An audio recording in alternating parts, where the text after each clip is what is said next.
believed that the action was the beginning of a new chapter in the governance history of the country. The new constitution changed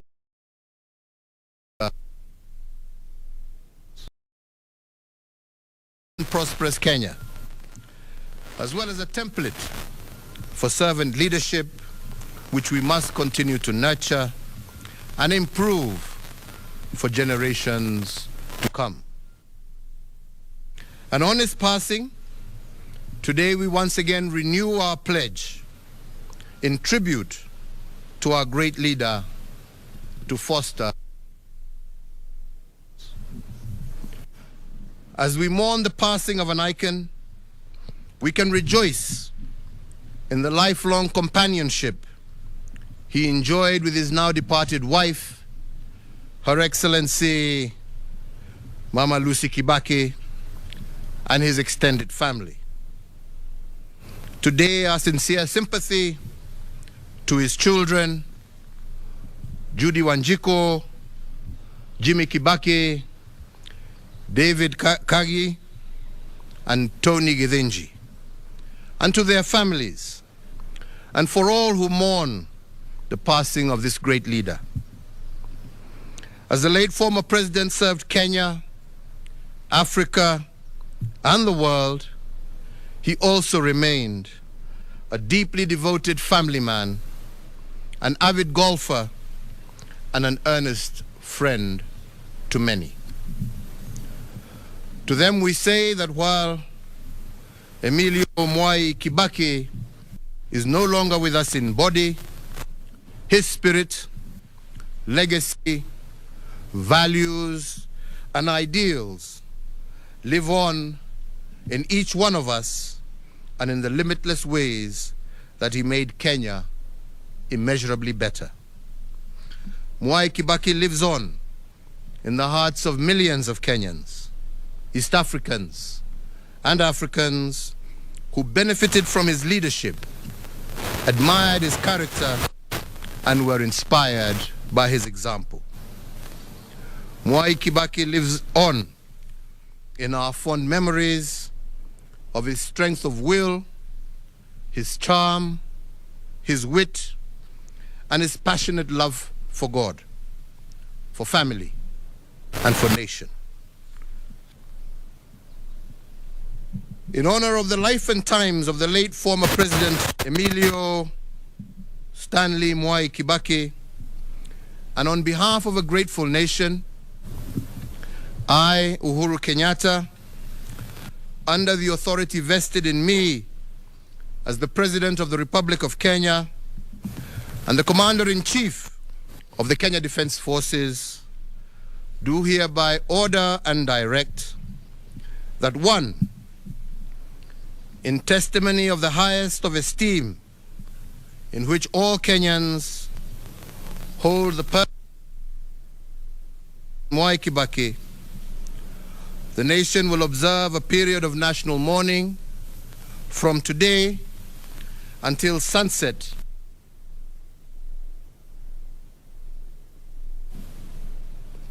That President Mwai Kibaki shall be accorded a state funeral with full military honors and protocols being rendered and observed.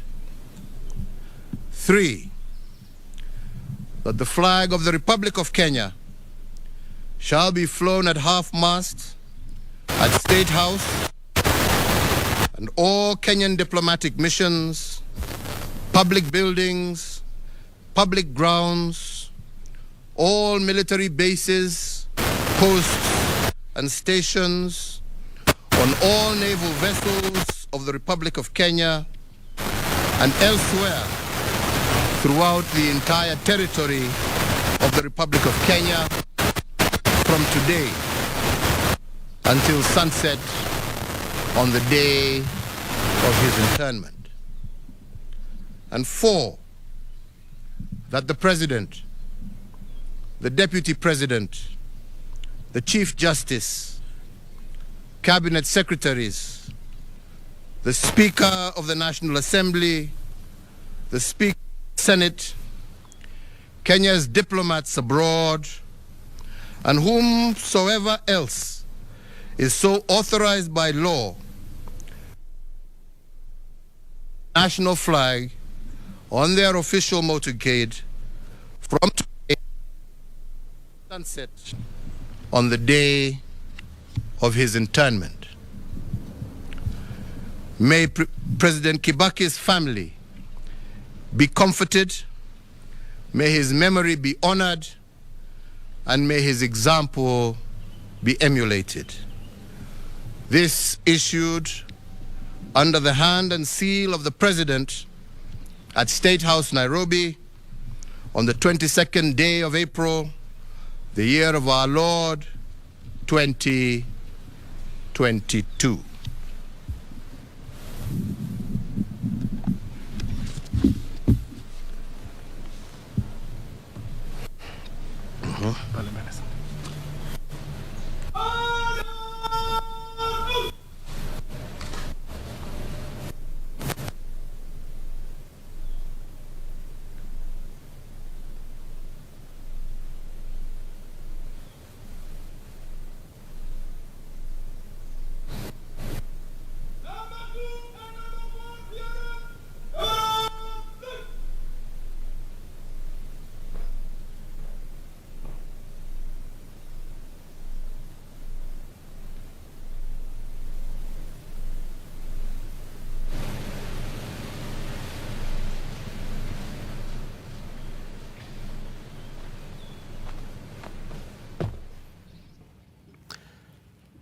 And that is President Uhuru Kenyatta, who has just announced to the nation the sad news of the passing on of the third president of the country, that is the late former President Mwai Kibaki, who has passed on according to the report issued by the president a few minutes ago.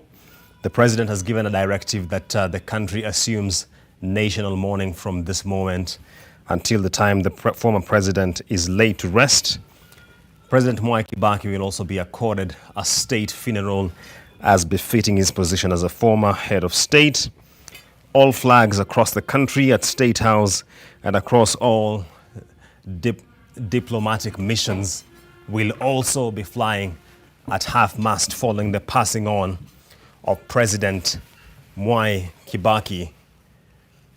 This is some sad news that we have just received from State House regarding the former President Mwai Kibaki, who was instrumental in the recovery of Kenya's economy.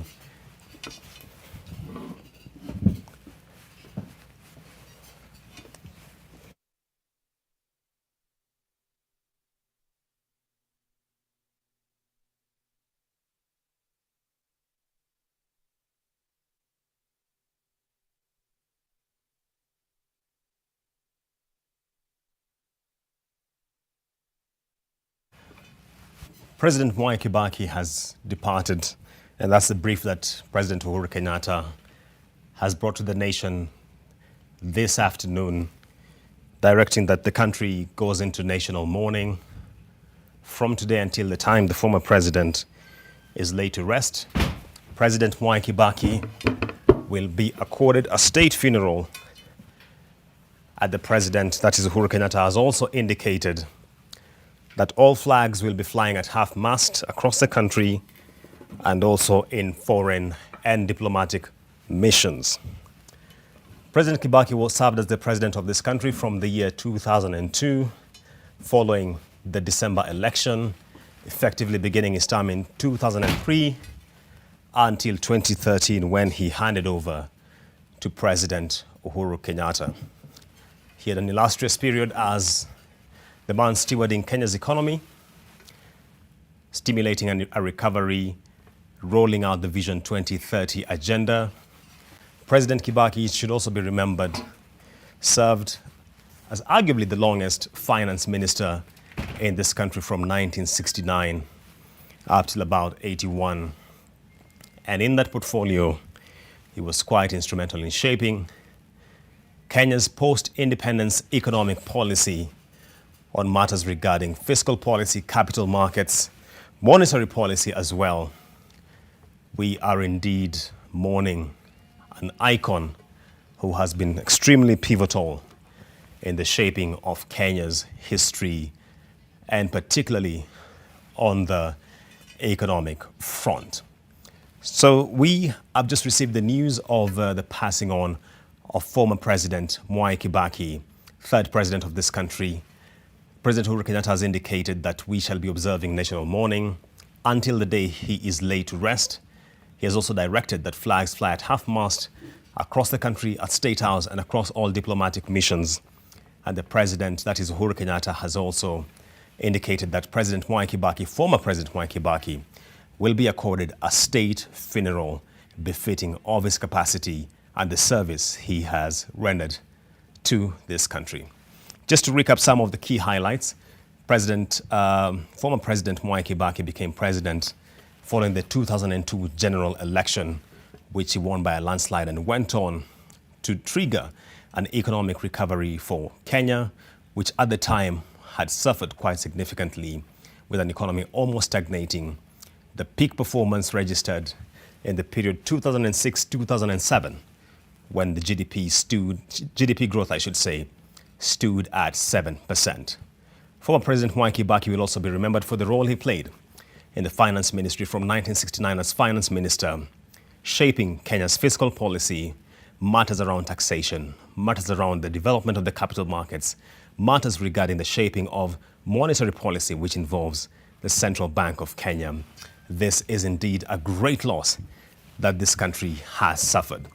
It will also be remembered that President Mwai Kibaki was quite instrumental when this country suffered the oil price shock of 1973, pretty much mirroring what we are experiencing right now following Russia's invasion of Ukraine, and steering the country through that period is one of the issues highlighted as one of the bright spots of President Mwai Kibaki's reign in this country as a career civil servant and someone who served in various capacities across the public service. It will also be remembered that the economic blueprint that Kenya now holds, that is the Vision 2030, was birthed under the leadership of Mwai Kibaki, that's former President Mwai Kibaki, in the year 2006, and that has helped shape the economic policy that Kenya has followed ever since, with all the emerging issues being shaped around some of the prescriptions that it had tabled regarding the education sector, the health sector,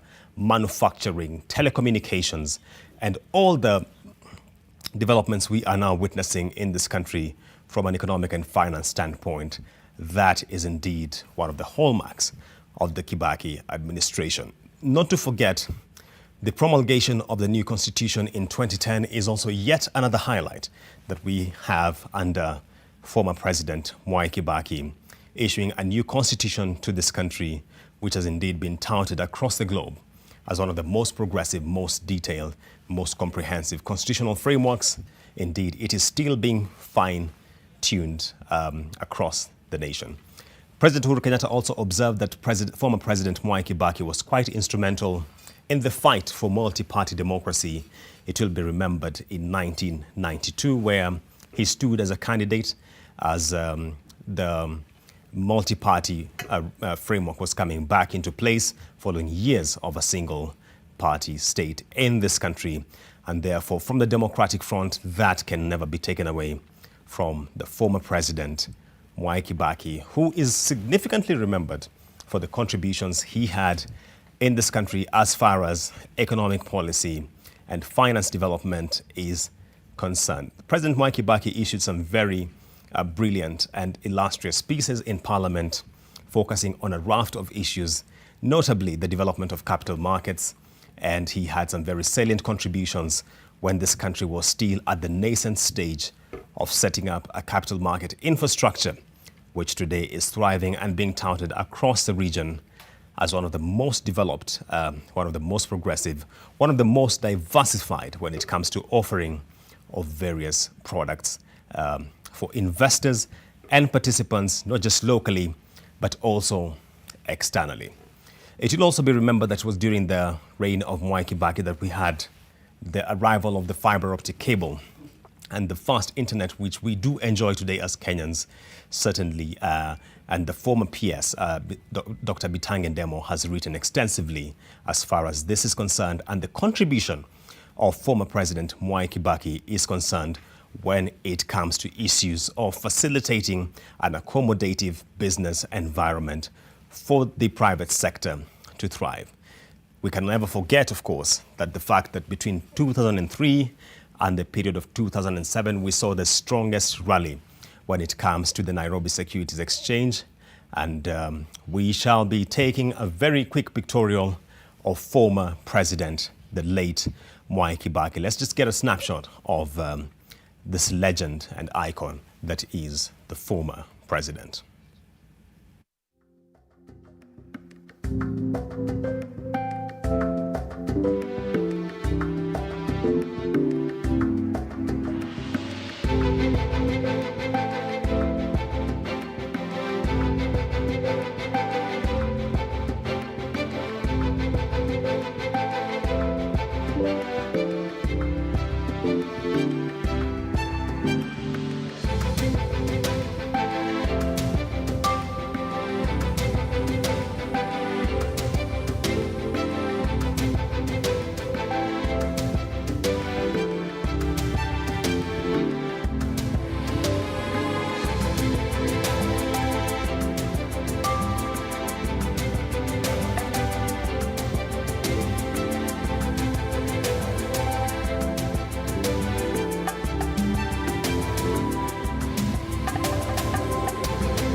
Indeed, a very sad moment for this nation where President Uhuru Kenyatta has announced the passing on of former President Mwai Kibaki, third president of this country from 2002, at the end of it, to 2013. Let's now take a look back at the illustrious career that former President Mwai Kibaki had as a man in Kenya's economics and finance sphere.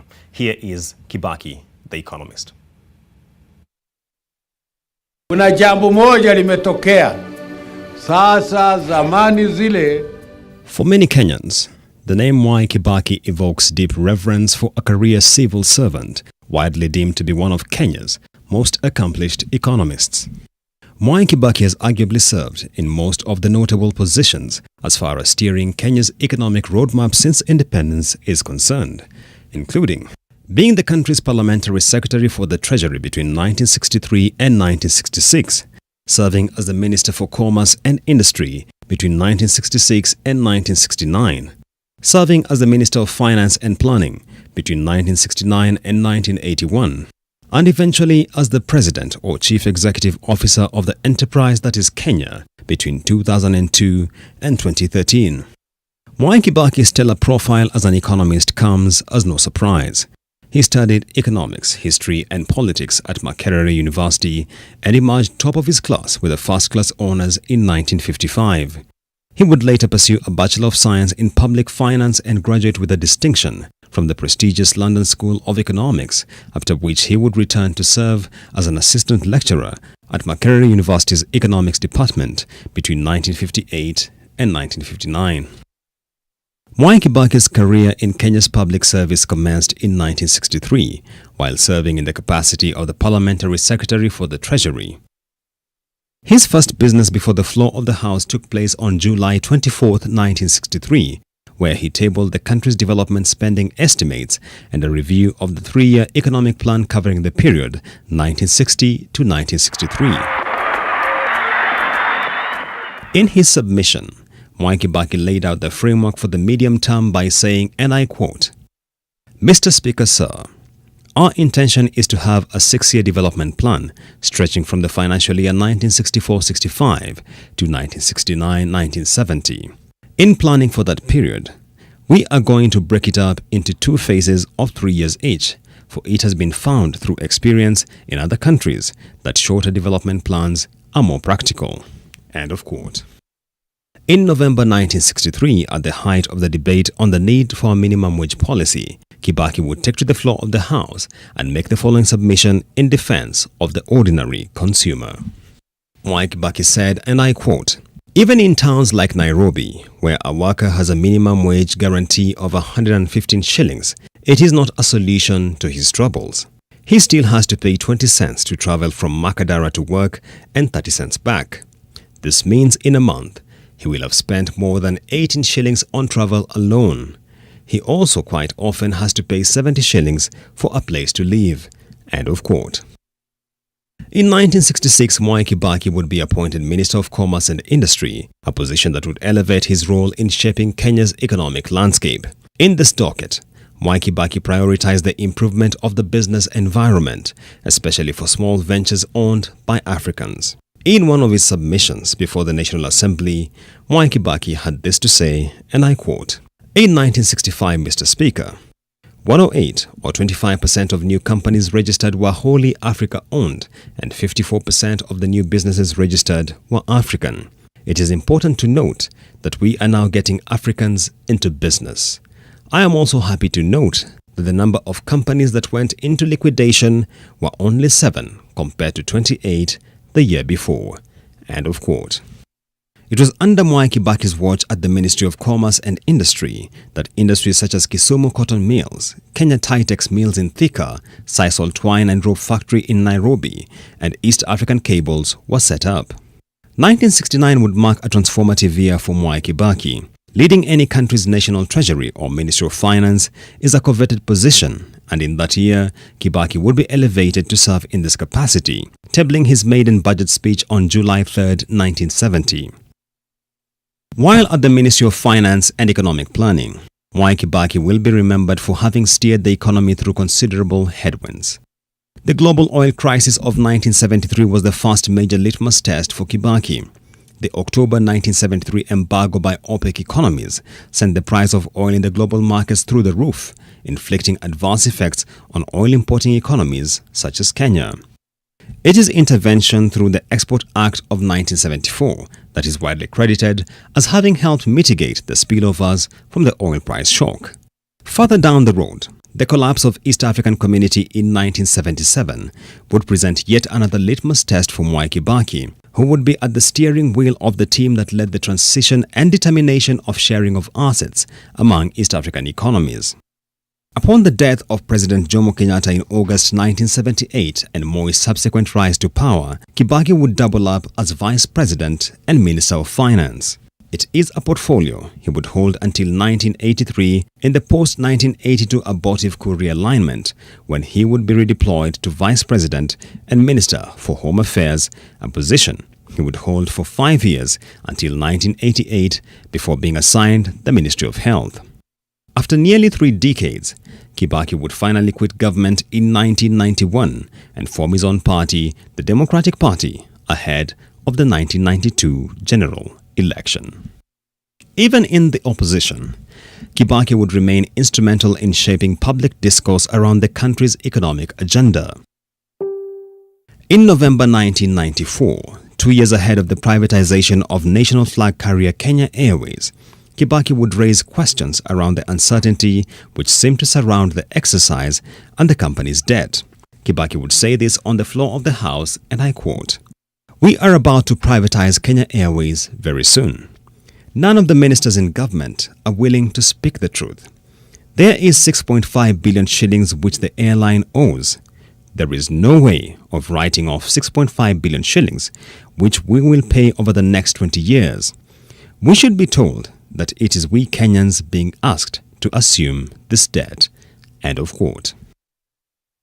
Still in 1994, Mwai Kibaki's contribution towards the Capital Markets Authority Bill would be peppered with unusual candor, a critical ingredient for a country which is seeking to strengthen its capital markets.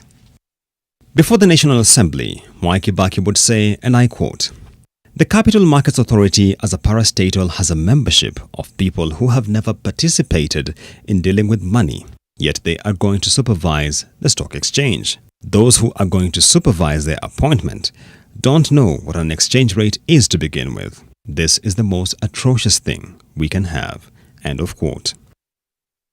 But it is Kibaki's contribution to the economy as president between 2003 and 2013 that will perhaps remain etched in the mind of many Kenyans for years to come.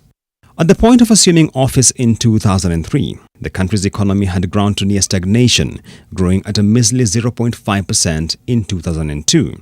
The formal economy was creating only 27,500 jobs to absorb the ever-increasing volume of job seekers, and foreign direct investment had fallen to just $27.6 million.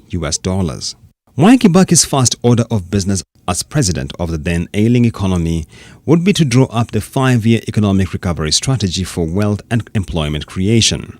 Published in June 2003, the strategy would be anchored on the following key objectives: creation of at least 500,000 jobs annually, reducing the poverty rate by 5% from the then level of 56.8%, realizing high economic growth with a target of 7% by 2006, and keeping inflation below 5%.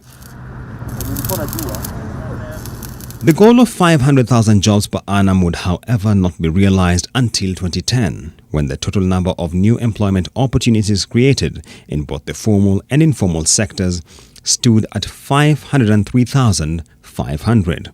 This notwithstanding, perhaps Mwai Kibaki's strongest score was the increase in the number of jobs created by the formal economy, from a low of just 5.6% as he assumed office in 2003 to a high of 15.7% as he handed over the reins a decade later.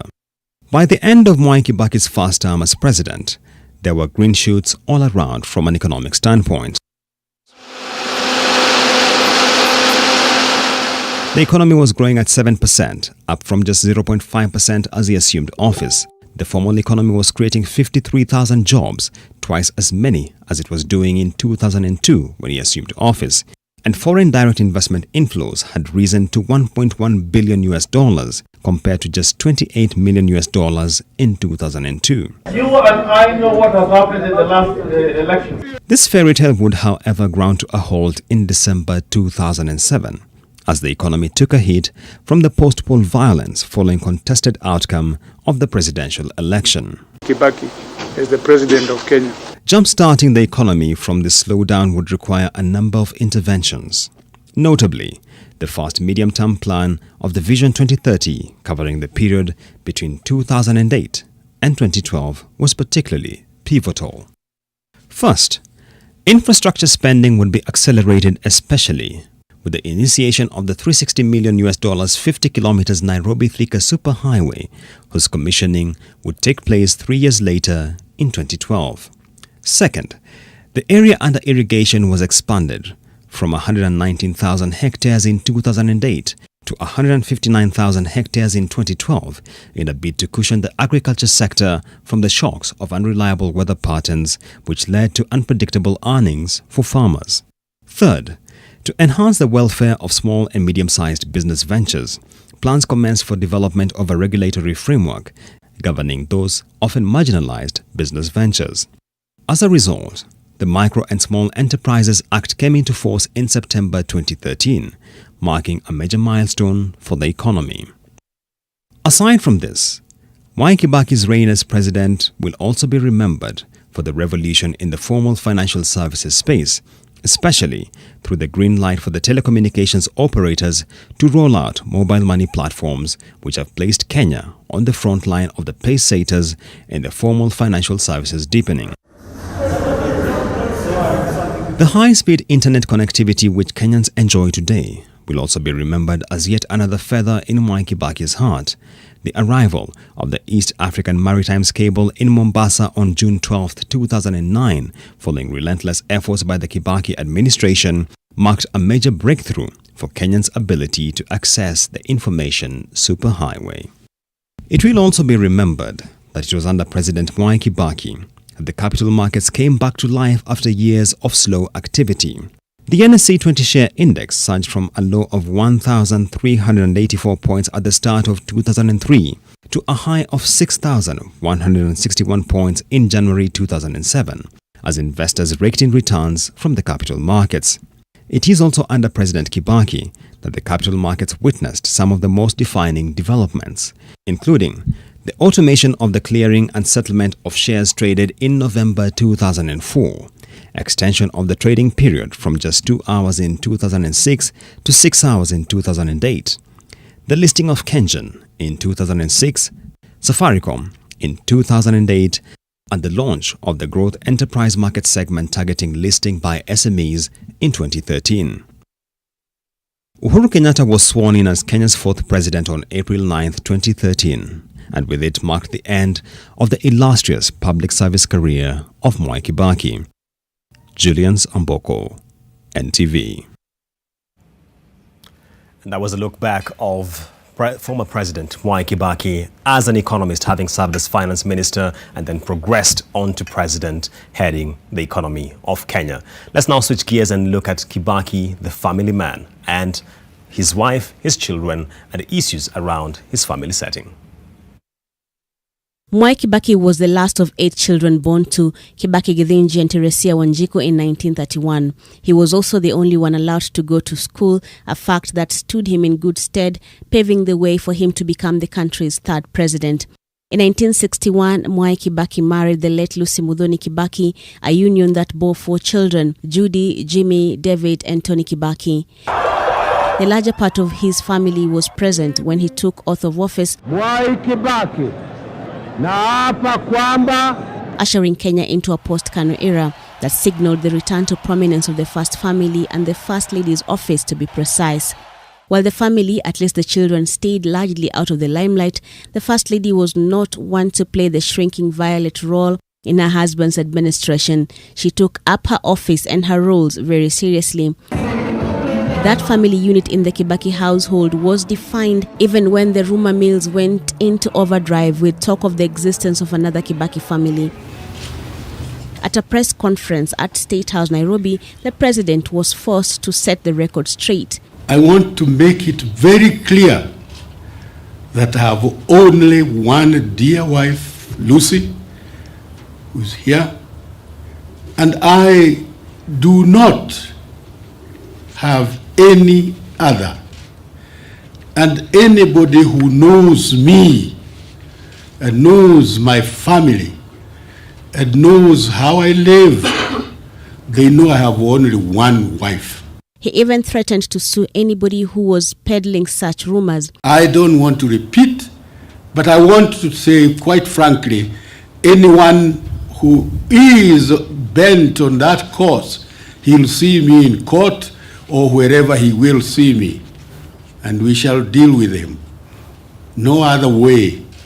But that did little to lessen the intensity of the rumors that former Othaya MP, then a political activist, Mary Wambui, was the president's other wife, and that her daughter Winnie Wambui Mwai was the product of that union.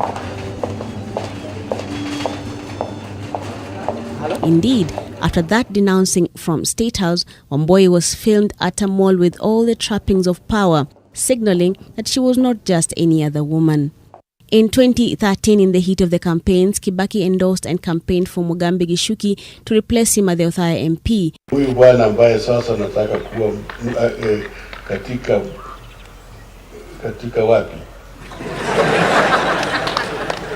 Ati sasa yeye alikuwa hapa na alikuwa anahusika, na sasa yuko tena katika elimu yake, na sasa nataka kuendelea na mambo haya.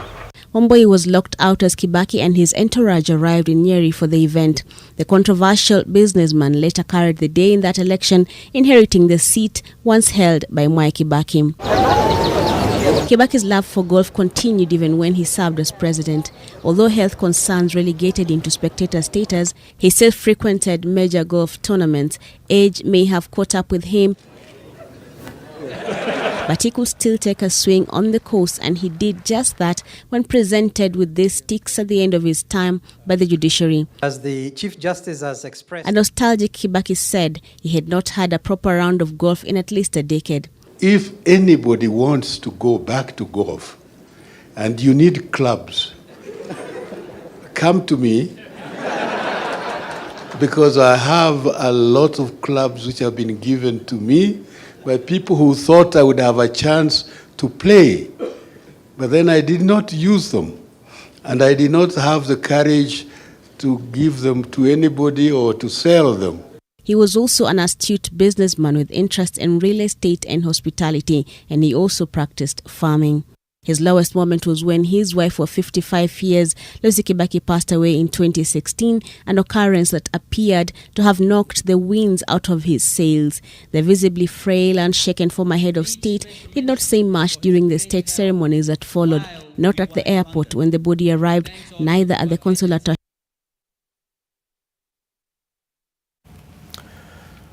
And as a recap of former President Mwai Kibaki as the family man, and let's just look through some of the issues which President Uhuru Kenyatta did indicate regarding the passing on of former President Mwai Kibaki. He did indicate that in testimony of the highest esteem which all Kenyans hold the person and the memory of former President Mwai Kibaki, the nation will observe a period of national mourning from today until the sunset day of his interment. Secondly, President Mwai Kibaki shall be accorded a state funeral with full military honors and protocols being rendered and observed. President Uhuru Kenyatta also indicated that the flag of the Republic of Kenya shall be flown at half-mast at the State House and all Kenyan diplomatic missions, public buildings and public grounds, military bases and posts for all Kenyans to pay their last respects to former President Mwai Kibaki. We are receiving lots of messages of condolence, and let me just read what Speaker of the National Assembly, Justin Muturi, is saying. It is with deep sadness that I have received the news of the death of our founder of the Democratic Party. I have just finished issuing certificates to our aspirants from various positions. We miss him most dearly. His contribution to the growth and development of this country is indeed unparalleled.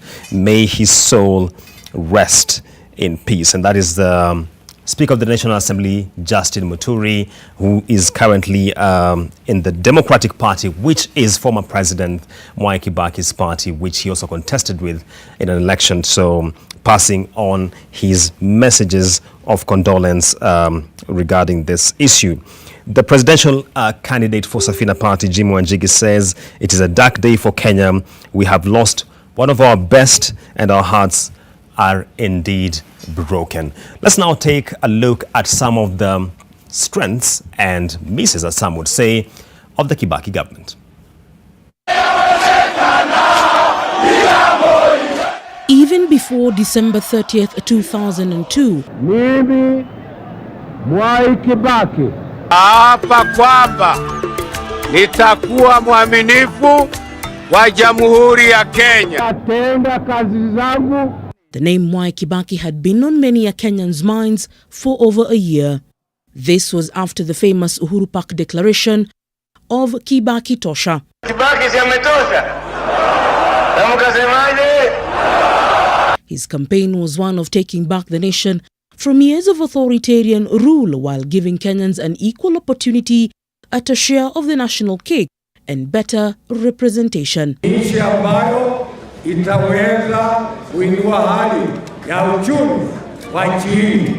Kwa sababu hiyo ndio lengo letu, hakuna ingine. Ni kuinua hali ya uchumi. Yale mengine ni ya kawaida. Hali ya uchumi kuinua. Simba ameingia!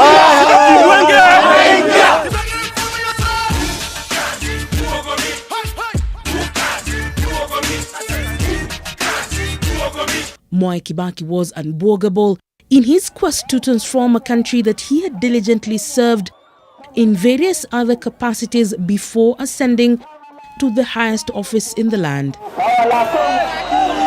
The cheers at the iconic Uhuru Park from a crowd pregnant with huge expectations. They had turned up in their thousands, eager to usher in political change. Of every group, every race, every creed have embarked on a journey to a promising future with unshakable determination.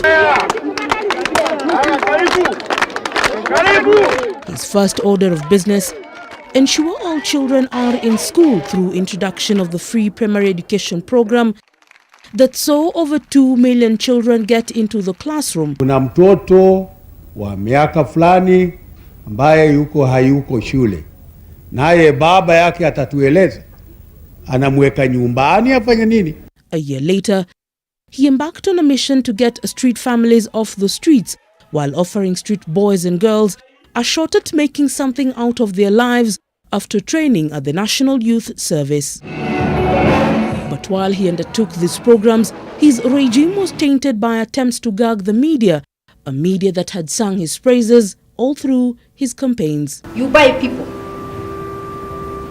to manufacture lies. Former First Lady, the late Lucy Kibaki, was on several occasions captured expressing her dissatisfaction with how the media covered her family affairs, and took a bold step to storm the Nation Centre in 2005, holding a copy of the Standard newspaper, which she claimed was being used to malign the name of her family. For the last 2 years he has been there. You have written lies about him every day, even today. I open your paper, the other one. Kibaki. First of all, when will you learn ever to call him president? Kibaki himself remained tight-lipped on this, up until a year later when he had to make a rather interesting address to the nation to clear the air on his marital status. The media keeps repeating about my having another wife or wives. I want to make it very clear that I have only one dear wife, Lucy, who's here, and I do not have any other. And anybody who knows me and knows my family and knows how I live, they know I have only one wife. But while Kibaki was fighting off allegations of having a second family, another family drama was brewing. Don't ask me. This time a young lady, Winnie Wangoi, who had been connected to the president then, was frequently being captured in the company of 2 foreign nationals who later on became wanted persons on the International Police Agency watch list. She is even reported to have been dating one of the Arthur men at the time. Due to their state connections, for months Arthur Margarian and his brother Arthur Sargassian enjoyed state protection under the guise of being investors. In 2006, the brothers were quietly deported to Dubai after allegedly brandishing guns at the JKIA when their guests were asked to open their luggage by customs officials. When Kibaki's war started getting darker, the media began to dig deeper, trying to uncover corruption within his government. Many a times the media would literally get burned when they published matters that were unsettling. A raid on the Standard offices by police officers in 2006, bringing to the fore the intolerance the Kibaki regime was exhibiting towards a free press. But the media kept on digging, and soon enough the anti-corruption czar that Kibaki himself had chosen to champion the war on graft, John Githongo acknowledged that a huge scandal was brewing within government. The Anglo leasing scam would be to Kibaki what the Golden Bag scam was to Daniel Moi, and the NYS scam has been to Uhuru Kenyatta. The fight against corruption had taken off very well in the period when we were in government. But then some people came up with an idea of creating a war chest to fight the ICC. And that, in my view, is how corruption now again found its way into this major league. In 2005, Kibaki started experiencing the first signs of defiance within his government. The first signs of cracks within the National Rainbow Coalition showed when his cabinet minister Raila Odinga joined forces with the opposition leader then Uhuru Kenyatta to run an opposition campaign against the draft constitution. Sisi tukiwa vijana wa taifa hili hatuwezi kukubali wazee wachache waweke maisha yetu ndani ya shimo. Hatuwezi kubali. Kibaki felt pushed to the wall and eventually dissolved the cabinet with the hope of salvaging the country's faith in his ability to lead the nation as one. In accordance with the powers conferred upon me under the Constitution of Kenya, I have directed that the offices of all ministers and all assistant ministers become vacant.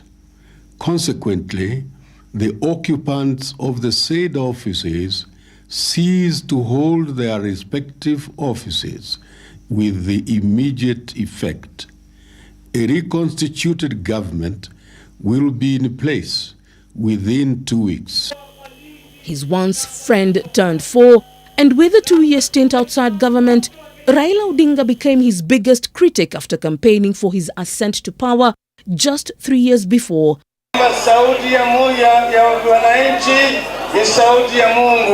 This rivalry would build and boil up tribal tensions over the next few years, running up to the 2007 general election. By the time the elections came, the country was already torn right down the middle, and tribal passions were rising.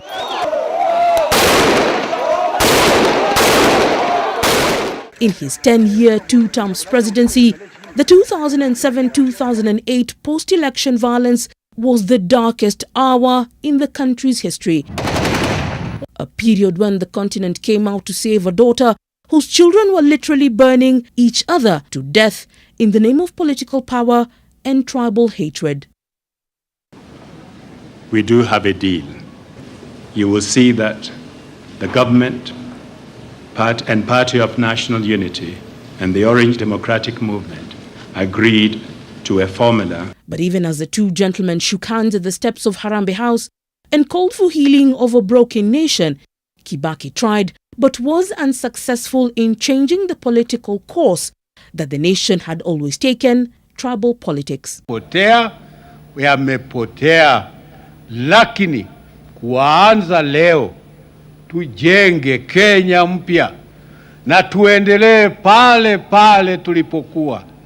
Ndipo Kenya hii iendelee kuwa na sifa. Tunataka kujenga taifa yetu ambayo imeungana pamoja. Tunataka kusahau yaliyopita. Najua kuna wengine watasema tio mbona Raila amefanya hii, amekubali hii, lakini Kenya ni muhimu zaidi kushinda Raila au mtu mwingine. In 2010, the nation hosted a different kind of vote that Kibaki felt would heal all the hurt and create opportunities for the nation to be better governed.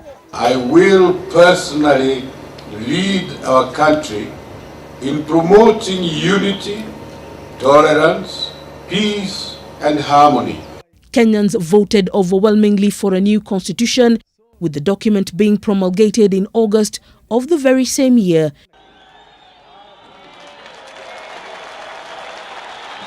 Kibaki raised the document to a resounding acclamation by a people who believed that the action was the beginning of a new chapter in the governance history of the country. The new constitution changed our governance order completely. What we had been used to from independence up to that time. So I would say it is an important phase in our country's history. Kibaki left office at the end of his term in April 2013. He was succeeded by Kenyatta, who had defeated Odinga in an election held the previous month. Leila Mohammed, NTV.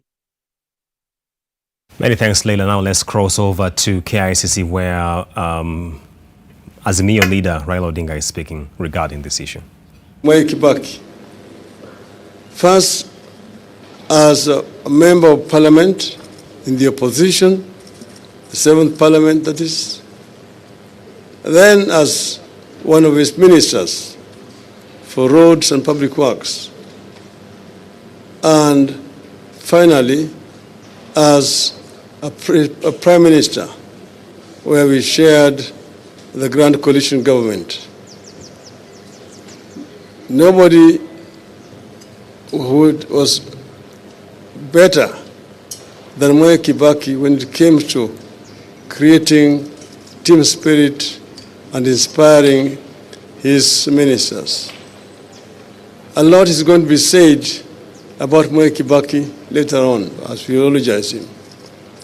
But on behalf of the Umoja One Kenya Alliance and coalition, on behalf of the respective political parties, and on behalf of my family, we condole with the family of Mwai Kibaki and the rest of Kenyans, and we say that may the Lord rest his soul in eternal peace. Amen.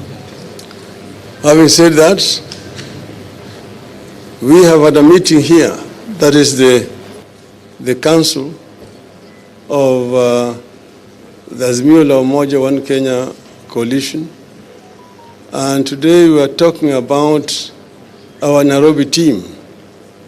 There have been consultations that have been going on for the last few days, but I'm happy to report that today we have concluded and we are ready now to unveil Team Nairobi for Azimio la Umoja One Kenya coalition. The governor candidate is going to be Mr. Polycarp Igathe.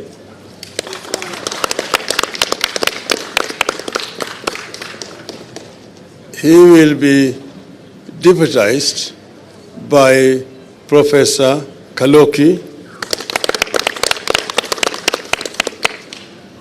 We will have a senator candidate, Mr. Edwin Sifuna. Then the women representative is going to be Madam Esther Passaris. As you know that there are other members of our coalition who had expressed the desire to become governors. One of them is Honorable Timothy Wanyonyi. And Timothy Wanyonyi has made a decision to step down from the governorship contest and to go back and contest his seat as a member of the National Assembly for Westlands constituency.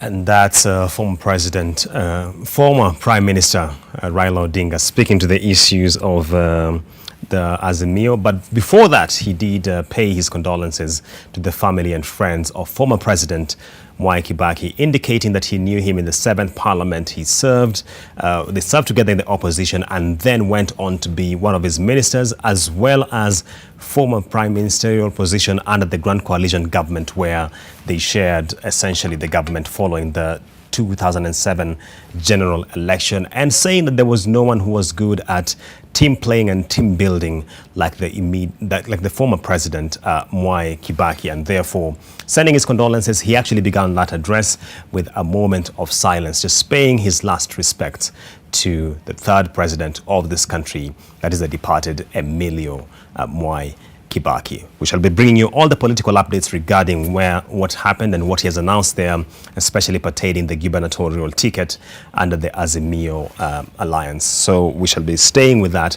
But let's continue with the messages we are receiving regarding the passing on of former President Mwai Kibaki. We had the Speaker of the National Assembly, who is a member of the Democratic Party, which was also the former President Mwai Kibaki's party, indicating that indeed this is a great loss.